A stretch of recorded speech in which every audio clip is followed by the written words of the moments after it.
Hello everyone and welcome back to another video. So in today's video I'm going to show you how to request refund on Ladder.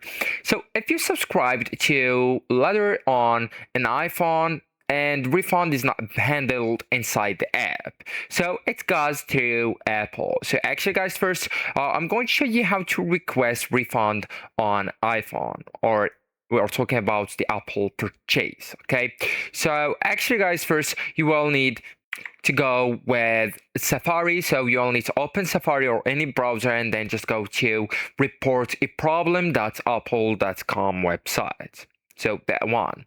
And then just go ahead and sign in with the Apple ID used for the Ladder subscription. And once signed in, you will need to tap on I'd like to, Andrew, what can we help you with? And here you will need to choose request refund. Okay, and Andrew, you will need to go with I didn't intend to renew a subscription. Okay, so that's option, or in-app purchase not received.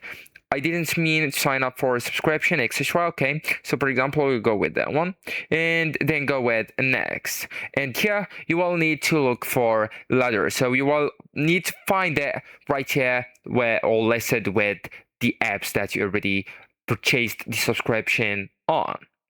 And then just go with next and submit the request. So what happens next? Apple reviews the request, so usually within 24 to 48 hours, and if approved, the money goes back to your original payments method and you will get an email update from Apple. So actually guys, that's it. This is the end of the video. Thank you so much for watching and goodbye.